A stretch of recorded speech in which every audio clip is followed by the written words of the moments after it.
Well, on this beautiful day at Rockingham Park, we have the General Manager, Ed Callahan. It's good to see you, Ed. How you doing, Larry? Nice to be with you. Now, first of all, could we just talk about the assets of Rockingham Park and, of course, the facilities itself? Well, and Rockingham's made up of 170 acres, and well, I haven't counted recently, but we have about 60 buildings here between the grandstand being the largest, and a number of barns to house 1,600 horses. So this is a mile racetrack, a 7/8 mile grass racetrack, and everything else that goes along with trying to put a race meet together. Years ago, everyone had their own 60, 70-day meets, and the people tried to avoid head-to-head competition. More recently, we ran year-round, basically head-to-head against Suffolk Downs every day of the year. That changed somewhat about 10 years ago when they opened up the casinos in Connecticut. And basically all of our business, whether it was us, Suffolk, all the racetracks in New England, felt a tremendous blow to business. And so many of our customers went down to the casinos and decided to stay and play there rather than here at the racetrack. Any history about Rockingham Park? Well, it's a tremendous history. Rockingham, the first we can find of anything recorded in history was the front stretch here of the racetrack basically lines up directly with Central Street, which ends up right in the depot. Mm-hmm. And if you count it out, you've got just about a mile from the depot down to where approximately the finish line is today. And from what we understand, in the late 1800s, there were basically drag races on horseback and with wagons from the depot down to where the finish line is.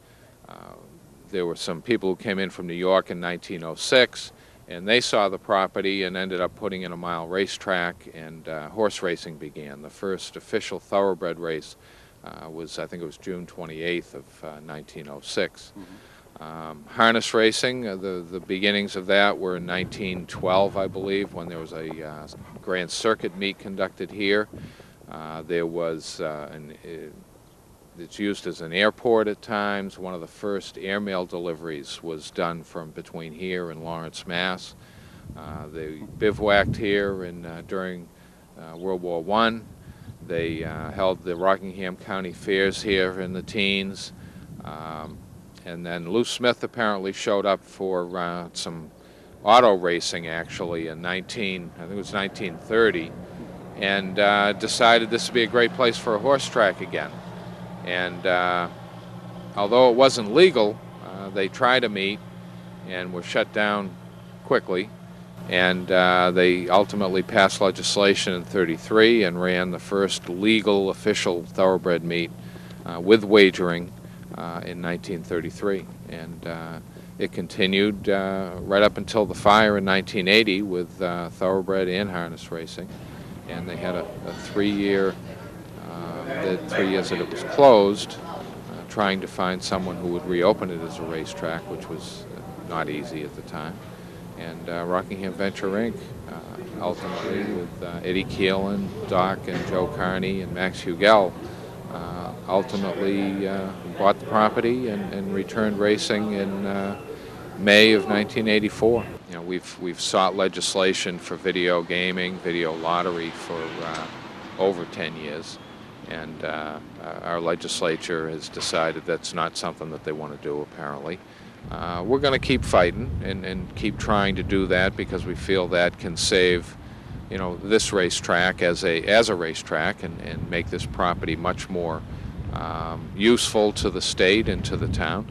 Racing is in a state that we're not going to be able to attract the horses here. Because of all the other tracks that have put in slot machines and can pay better purses, we're going to have great difficulty attracting them. So, we've got to look to the future and see what we can do, and we'll see where it all ends up. But within a couple of years, if we don't see video lottery, I think you're going to see development on this property.